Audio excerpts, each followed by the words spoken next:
নমস্কার সবাইকে। ফাইনালি 16 মাস পর ট্রাম্প আর মোদিজি মিট করলেন G7-এ। প্রথমে G7-এর ফার্স্ট যে গ্রুপ ফটো, সেই সময় পিএম মোদি ট্রাম্পকে টোটালি অ্যাভয়েড করেছিলেন। নো হ্যান্ডশেক, নাথিং, তাকানো পর্যন্ত না। তারপর সবাই ভেতরে মিটিংয়ের জন্য গেলে সেই সময় ট্রাম্প আর মোদিজি মুখোমুখি পড়ে যান, কারণ ফ্রান্সের ইম্যানুয়েল ম্যাক্রো সিটিং অ্যারেঞ্জমেন্টটাই সেরকমই করেছিলেন। মোদি আর ট্রাম্প একেবারে পাশাপাশি, সো বাধ্যতা handshake, but very limited interaction. First time মনে হচ্ছে মোদিজি ট্রাম্পের সাথে কথা বলার জন্য হিউম্যান ট্রান্সলেটার ইউজ করেছেন।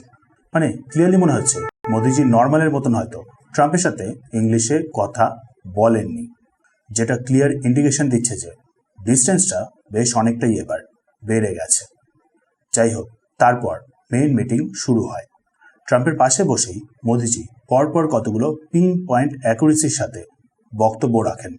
মানে কারণ নাম নেননি, বাট সবাই জানে যে কাকে অ্যাকচুয়ালি বলা হয়েছে। মোদিজি সভ্য মানুষ, সো সভ্যভাবেই জবাব দেওয়া। ফার্স্ট বক্তব্য মিউচুয়াল ট্রাস্ট নিয়ে। Mutual trust is the most important strategic asset today. Sadly, today the world does not suffer from a shortage of resources. It suffers from a shortage of trust. মানে এখনকার দিনে দাঁড়িয়ে mutual ট্রাস্টটাই হলো সব থেকে important একটা strategic asset. Natural resource নিয়ে কোনো কমতি নেই এই পুরো ওয়ার্ল্ডে। কমতি যেটা নিয়ে রয়েছে সেটা হলো মিউচুয়াল ট্রাস্টের ব্যাপারটা নিয়ে। কারণ দেখুন, গত বেশ কিছু মাস ধরেই সবাই দেখেছেন ইউএস কিভাবে টোটালি ভারতকে ঠকানোর মতন, বিট্রে করার মতন কাজ করে গেছে। ট্যারিফ, অপারেশন সিন্দুর, রিজিম চেঞ্জ চেষ্টা, সব দিক থেকে চেষ্টা হয়েছে ভারতের ক্ষতি করার। তার উপর আবার ম্যাথু ভ্যান ডায়াক, CIA এজেন্ট, ভারতের নর্থ ইস্টে ধরা পড়ে গেছে অ্যান্টি ইন্ডিয়া অ্যাক্টিভিটি করতে গিয়ে। সো বুঝতেই পারছেন ট্রাস্টের আর কোনো জায়গাই নেই। আর মোদিজি সেটাই বেশ ভালো মতন করে বুঝিয়ে দিয়েছেন। এমনকি মোদিজি ইউএসের ফর্মার প্রেসিডেন্ট রোনাল্ড রেগানের একটা ফেমাস কোটকেও সামনে তুলে ধরেছেন। Trust but verify, this is still relevant today. মানেটা হলো ট্রাস্ট করা উচিত, বাট মাঝে মাঝে ভেরিফাই করে নেওয়া উচিত যে সামনের মানুষটাও তার কথাগুলোকে অ্যাকচুয়ালি রাখছে কি না। মানে ব্লাইন্ড ট্রাস্ট না। আর এই জিনিসটা এখনও রেলিভেন্ট রয়েছে। তারপর মোদিজি বলেন আবার ইন্টারন্যাশনাল লকে নিয়ে ল্যাক অফ রেসপেক্টের ব্যাপারে।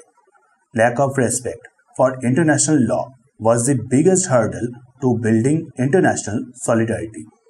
আন্তর্জাতিক নিয়মকে সম্মান না করার কারণে আজ ওয়ার্ল্ডে একটা একতা বোধ তৈরি হচ্ছে না। মানে দেখুন, রিসেন্ট সময়ই দেখেছেন ইউএস কিভাবে বিহেভ করেছে। মাইট ইজ রাইট, এরকম একটা মনোভাব, যা ইচ্ছে তাই করে যাচ্ছে। ওয়ার্ল্ড লিডারদের কোনো সম্মান না, অন্যান্য দেশকে কোনো সম্মান না। যখন মনে হচ্ছে যে কোনো দেশের ওপরে স্ট্রাইক, যখন ইচ্ছে ট্যারিফ, যখন ইচ্ছে অয়েলের ওপরে কন্ট্রোল, যখন ইচ্ছে স্যাংশন, একটা কথা দিয়ে পরক্ষণে অন্য আবার উপায়ে ক্ষতি করার চেষ্টা, এটাই চলছে। সো এই জিনিসটাকেও মোদিজি হাইলাইট করেছেন। দেন হলো রিসেন্ট আমাদের 3জন ভারতীয় প্রাণ নিয়ে নেবার ব্যাপারটা নিয়ে। 3টে মার্চেন্ট শিপে অকারণে মিসাইল মেরে দেওয়া, তার উপর আবার মার্কো রুবিওর নো অ্যাপোলজি স্টেটমেন্ট, এমনকি একটুও সিম্প্যাথি না রাখা মৃত মানুষদের প্রতি। সো মোদিজির clear message, seafarers should be able to perform their duties without fear or threat to their lives. মানে মার্চেন্ট ভেসেল, কার্গো, ট্যাঙ্কার, এগুলোতে যে ক্রু মেম্বাররা থাকে তাদেরকে কোনোভাবেই টার্গেট করাটা মান্য না। ভারত আর সেটা মানবে না।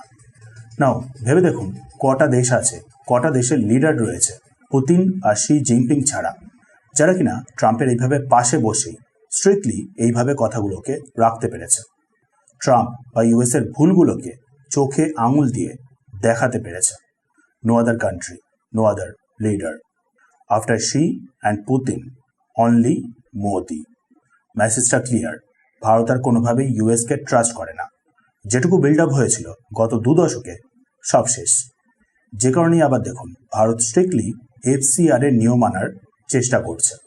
ভারতের ইন্টারনাল ম্যাটারে ইউএস আর যাতে কোনোভাবেই নাক গলাতে না পারে। ভারত টলারেট করবে না ইন্টারন্যাশনাল লকে না মানা, আর পারহ্যাপস রেসপেক্ট ছাড়া কোনো ডিলও হবে না। হোল ইভেন্টটাতে ট্রাম্প একা একা আইসোলেটেডভাবে দাঁড়িয়েছিলেন, লক্ষ্য করা গেছে সেটা। সবকটা দেশ মিলে আলাদা করে একসাথে। ট্রাম্পকে এমনকি বাকি লিডারদের মতন রেড কার্পেট দিয়ে ওয়েলকামটাও ফ্রান্স করেনি। বুঝতেই পারছেন আশা করি তাহলে ট্রাম্প তথা ইউএসের পজিশন বর্তমানে। Lost almost all European ally, lost most important strategic ally India. Now after Iran case মনে হচ্ছে ইসরায়েলকেও হয়তো হারিয়ে ফেলেছে।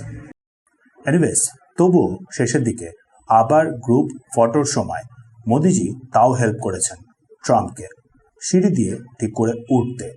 নর্মাল একটা গুড জেস্চার। কোনো সিগনেচার মোদি হাগ না, কোনো সিগনেচার মাই ফ্রেন্ড না, কিচ্ছু না। মোদি ট্রাম্প ব্রোম্যান্স ফাইনালি পুরোপুরি এন্ড হয়ে গেছে।